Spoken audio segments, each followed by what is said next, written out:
fuel operators noticed a discrepancy in the fuel level of one of the tanks that's located beyond this gate. We think that it might be as much as 20,000 gallons, and it's important to understand that it might be considerably smaller amount. I have a high degree of confidence that petroleum products from this incident have not migrated from the Red Hill tank facility towards the Red Hill well aquifer. The Department of Health does not believe that this situation is an imminent threat.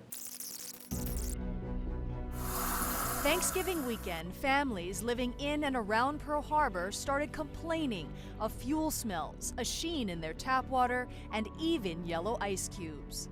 That's a massive amount of things that should not be in my water. On Monday, the State Health Department advised 93,000 water users along the Navy's water line to not drink the water. Nearly 5 days after the complaints, a lab contracted by Hawaii News Now found diesel in a sample from the Navy's water line. They did find a trace amount of diesel. No. Oh my word. Later that evening, the Navy confirmed its tap water was contaminated. I'm pretty depressed.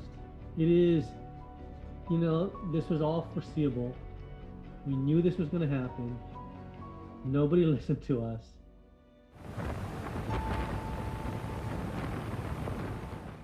The source of the contamination, the Navy's underground World War II-era Red Hill bulk fuel storage facility, which had a history of leaks and sits 100 feet above Oahu's aquifer.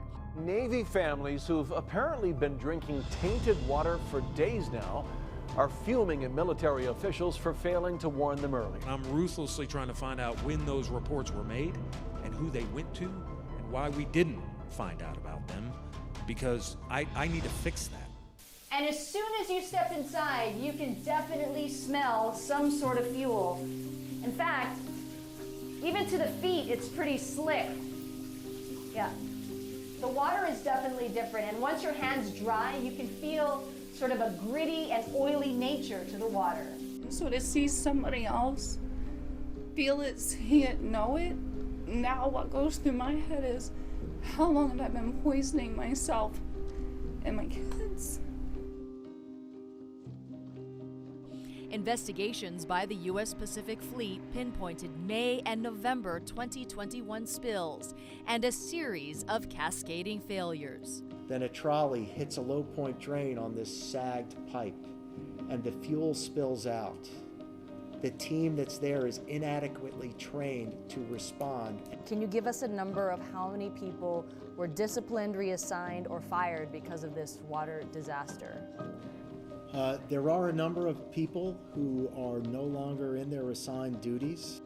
Military teams saw 6,000 people for a slew of illnesses: rashes, headaches, nausea, fatigue, dizziness, and intestinal issues. Many were hospitalized, civilian families impacted too. 7 public schools couldn't use the tap water, and 4,000 military families evacuated. Many lived in hotels for up to 4 months, until the State Health Department declared the water was safe to drink. I've just cycled between depression, despair, anxiety over and over again for the past, since November. And on top of that, my entire family was ill.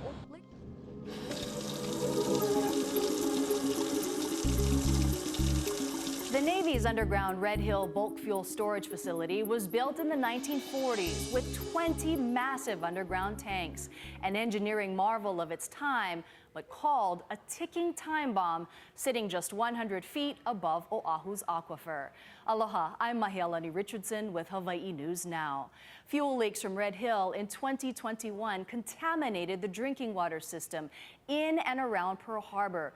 It is the only jet fuel incident of this magnitude in U.S. history. That disaster disrupted and continues to disrupt the lives of thousands of Hawaii families. Hear their stories in H&N Investigates Red Hill 1 year later. I've got this slew of never before had symptoms. Let me ask you this, can you just go like that? Okay, that's good. I can do it. My life was completely turned upside down. Makes me sick from the water. When I started experiencing migraines for the first time, in my life. I would have never thought it was because of the water. These 4 women have different stories about how the Navy's fuel-tainted tap water made them sick. They're now living across the country, but united by disaster. Some families sickened by the Red Hill fuel contamination are worried about long-term health effects. And a research group says there is cause for concern. This is our water. Over here, this is our medication that we started since we lived here. Every day you're taking all of this? Yes. And you were only taking basically one medication before you got to Hawaii? Yeah. What are your doctors telling you? To try to find what works. Ariana Wyatt lived in military housing at Pearl Harbor. Thanksgiving Day, I had taken a shower and I had what looked like a chemical burn on my body, and I was just like, something's not right. What did it smell? What did it taste like? I tell my husband it tastes metallic. Smell-wise, if you can just imagine going into a gas station. It's gonna be okay. It's gonna be okay. Pets were impacted too. The family cat had a seizure. I'm right here, okay? Health officials are racing to find out why families who rely on the Pearl Harbor water system have been getting sick. Wyatt's 4-year-old daughter, Indy Rose, was diagnosed with an autoimmune disorder Wyatt believes was triggered by the contaminated water, and her medical issues have worsened. We noticed a lump on the left side of her thyroid, which is very concerning. Because right now she's being screened for like cancer. She's like, Mommy, I have a butterfly in my neck, and sometimes it gets swollen because I drink the bad water. She must undergo regular blood draws to ensure her medication is working. She'll be like, Mommy, promise me that we will not have to do that again. And I can't. Because as far as we know, this is gonna be for the rest of her life. So, it's hard.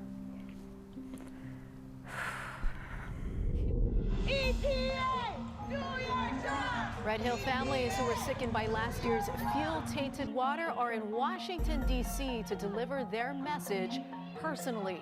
Those mostly military families are now scattered across the country, but they've come together to protest at the Environmental Protection Agency. You see this sign right here, this little girl? This is Indy Wyatt. She was one of those children who lived at Hickam. She was just 4 years old when she drank that fuel-tainted water. How is she doing right now? I would love to tell you, Mahia, that she's doing a lot better, but that's just not the truth. When do we want it? Now! Today, these 4 military women are joining forces with Native Hawaiians and civilian families to protect clean water, demand better health care, and the shutdown of Red Hill. No child, nobody should be living in this fear and nightmare because we were poisoned with jet fuel, and so they need to drain the tanks, and they need to do it now. Army Major Amanda Feint, mother, wife, and veteran of Afghanistan, is the only service member speaking publicly about how the Navy's fuel-tainted tap water sickened her family. I'm sorry. At one point in early December, Feint, her husband, and 2 young children were all in the ER, violently ill. Her son's rashes and nausea especially painful. Are you okay, buddy? Okay. Okay, oh God. Oh. I bought some Aveeno baby bath soap, and I just soaked him in the bath, in the water. And looking back, like, I was making it worse. That's a massive amount of things that should not be in my water. It all started Thanksgiving weekend. Military families began complaining of an oily sheen in their tap water and fuel smells. On Sunday, my children took a bath, and for 45 minutes afterwards, they complained of burning skin. On Monday, I woke up sick, and I've been dizzy ever since. Monday, after the holiday, Captain Eric Spitzer, commander of Joint Base Pearl Harbor Hickam, emailed military residents. I can tell you at this point that there are no immediate indications that the water is not safe. My staff and I are drinking the water on base this morning, and many of my team live in housing and drink and use the water as well. We were told your water is safe. We truly believe them, Mahia. Health officials are racing to find out why families who rely on the Pearl Harbor water system have been getting sick. But late that same day, the state health department issued an advisory that all 93,000 Navy water users should not drink the water after residents' complaints of fuel or gasoline odor. I put my family at risk. I allowed the Navy to put my family at risk. I knew something was wrong with my water on the 9th of December when I woke up to a note taped to my door from Task Force Ohana saying the water in your house is not safe.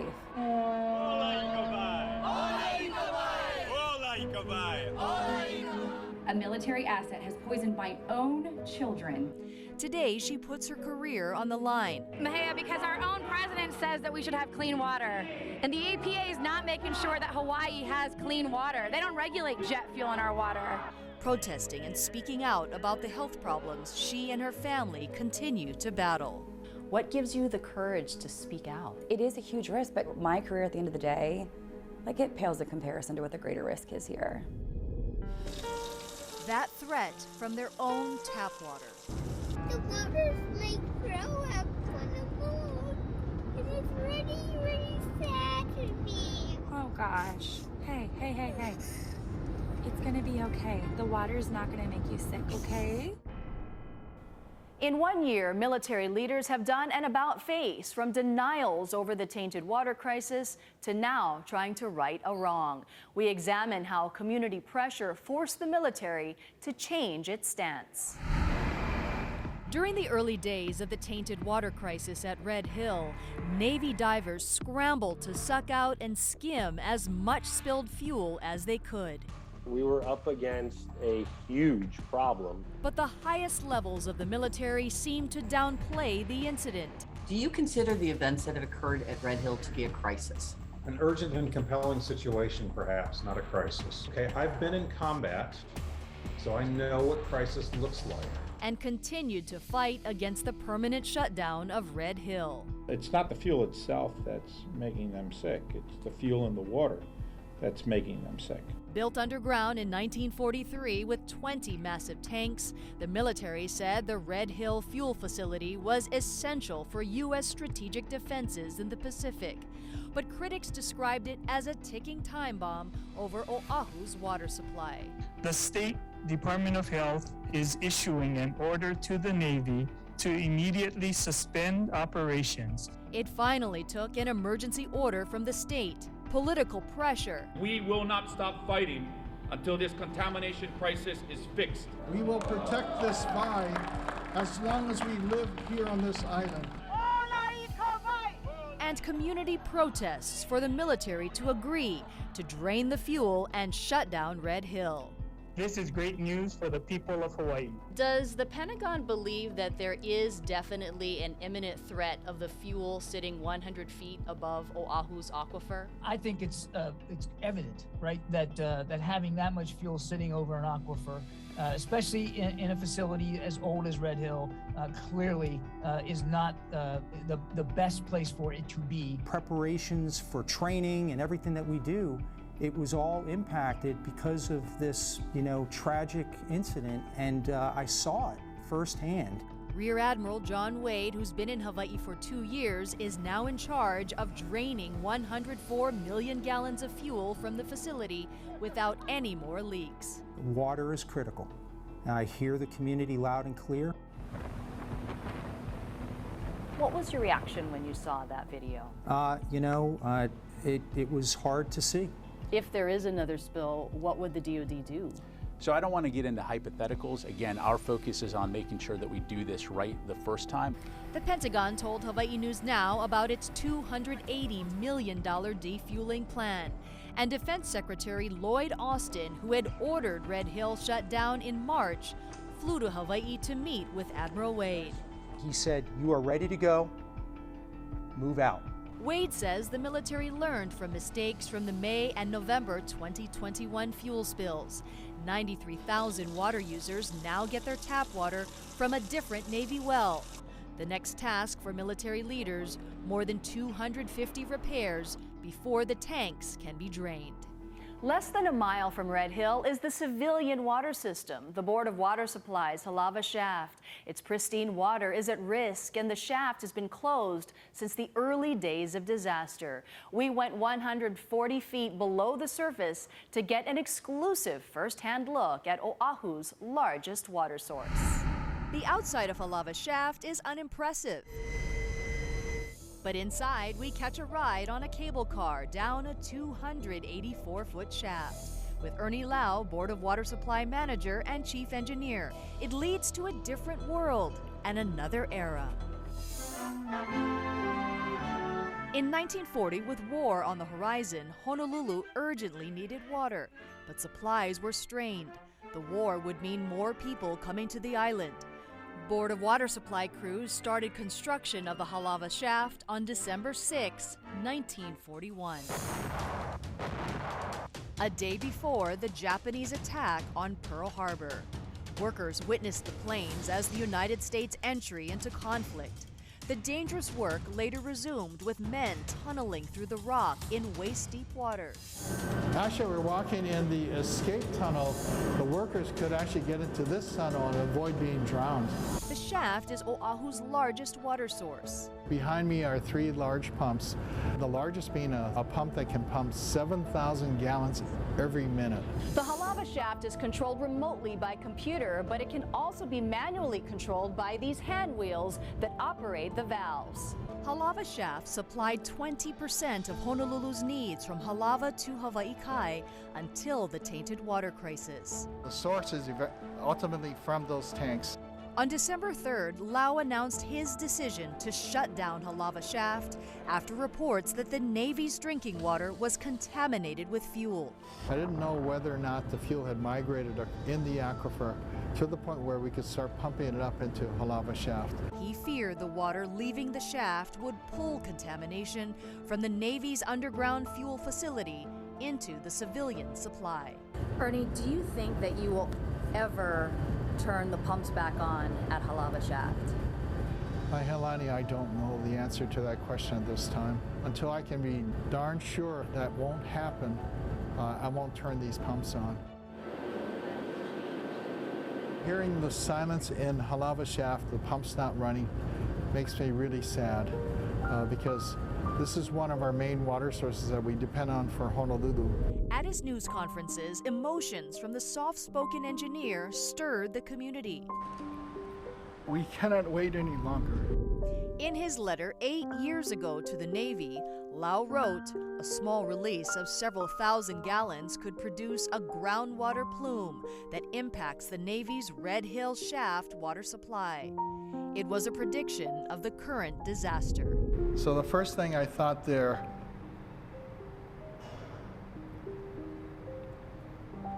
my goodness, last year there was actually fuel in Red Hill Shaft. We're going to be able to see the top of the aquifer when we get to that window. Back at Halava Shaft, Lau took us to a viewing area, unveiling Oahu's precious vai, or water. Lights inside give it a vibrant aqua hue. Basically, crystal clear drinking water. The edge of the water line difficult to see because it's so still. There's no ripples, the pumps are not running, everything is still. The beauty of the pristine water, a reminder of the need for its protection. For me, it's everything. It's the essence of life for our community. Without this clear, clean water, we can't survive on this island. The fuel-tainted water disaster was unprecedented. Sickened and concerned residents flooded the State Department of Health with calls, and some calls even came from the Poison Control Center. For the first time, we heard from a group of state health workers who responded to the emergency and faced pushback from the Navy. The first calls came into Department of Health November 28th, Thanksgiving weekend. That first day, there were 143 calls, which spiked to 400 calls per day. There's a chemical odor in my water, or I'm getting sick, and it was hard to believe. On-site coordinator Liz Galvez went to Red Hill Elementary to investigate the chemical complaints. To smell that from the tap, I mean, that to me is It was very surreal. Dr. Diana Felton, state toxicologist, was back at the lab. I was here frantically trying to understand what kinds of health impacts we might expect from people drinking water with jet fuel in it. But her search came up empty. A fuel spill from underground storage tanks into a drinking water system had never happened before.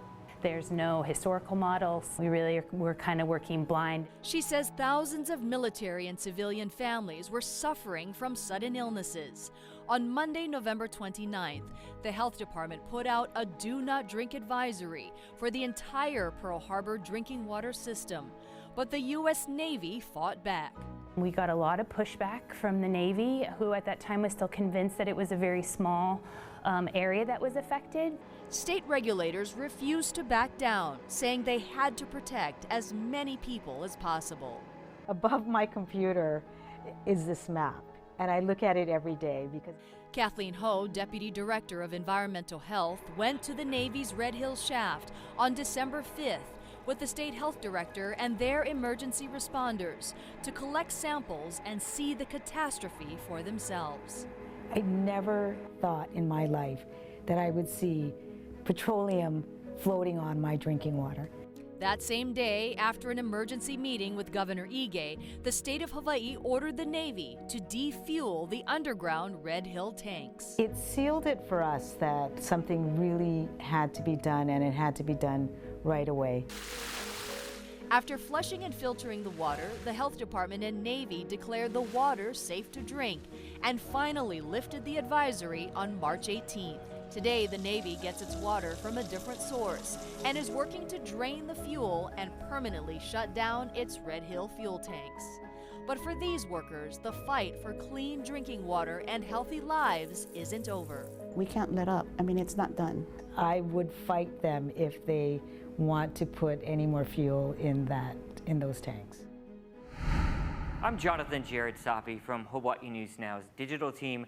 Here's Mehealani Richardson, who just brought us this eye-opening special report, Red Hill, the investigation 1 year later. Mehea, what inspired you to really put this together?